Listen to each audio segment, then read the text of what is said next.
Hey YouTube, what's up? Just giving a very quick review on my 2014 Honda CBR500R.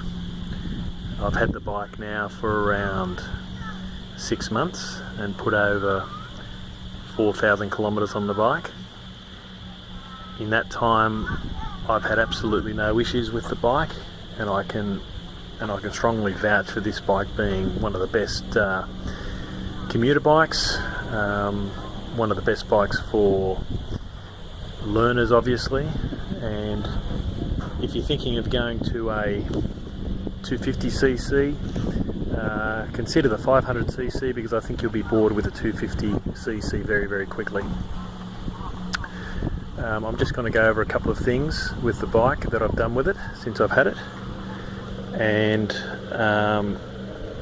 we'll start first with the exhaust. Two Brothers exhaust, which gives it a really nice note. I personally think it opens up a little bit better with the better breathing. We've got the little knobby bars there on the side.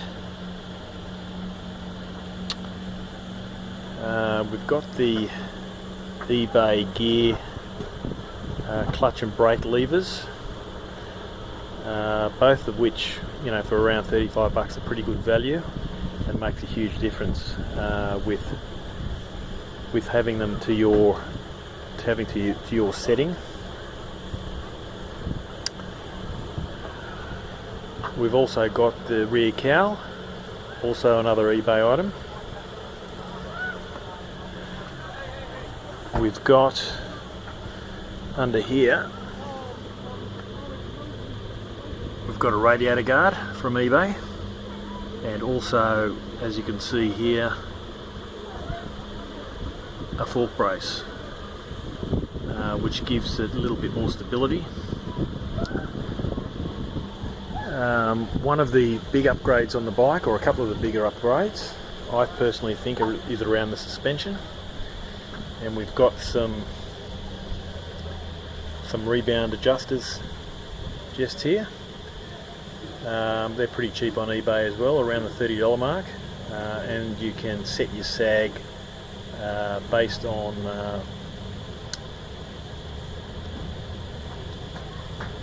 tightening or loosening the spring, and really depends on your weight as well. I'm around the 90 kilo mark, and I've got them pretty much wound all the way in, but still able to achieve the sag setting.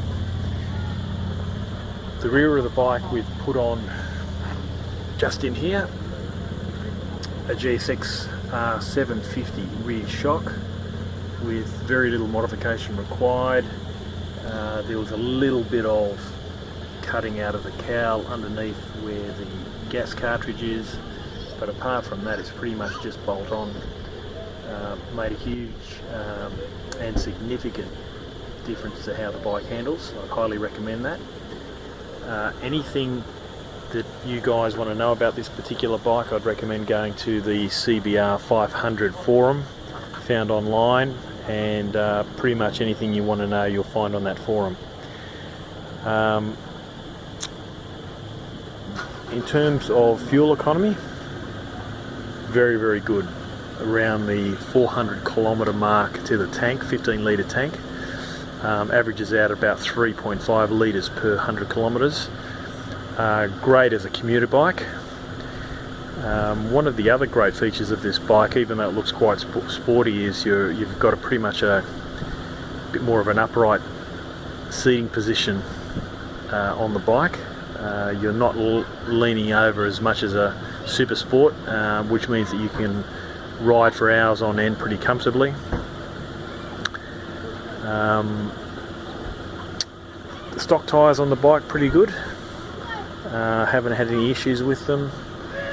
You know, obviously I haven't gone all the way right over to the edge of the tyre as yet, but still has some good feeling. And in terms of overall speed, you know, you can get up to around I've got up to around the 170 kilometre mark, but there's YouTube videos showing people getting up to close to 200 k's. not bad for a 50 horsepower bike. And I've also got on here a GPS stem mount, which is quite handy. Across from that is a gear indicator that I've put on, and I find it quite handy to know which gear I'm in, so I'm not having to continually look for a higher gear if I'm already in the top gear. Brakes on the bike, look, they're not too bad. They're only single rotor front and rear. Pretty adequate in terms of stopping power, but it's probably one of the apart from the suspension, probably one of the letdowns on this bike. They could have done with a dual front disc, I think. Look, I'll let you have a listen to the bike now.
Personally, I think one of the best learner bikes on the market, or even a commuter bike. If you've got any questions whatsoever, feel free to send me a line and I'll answer your question. All the best. Bye bye.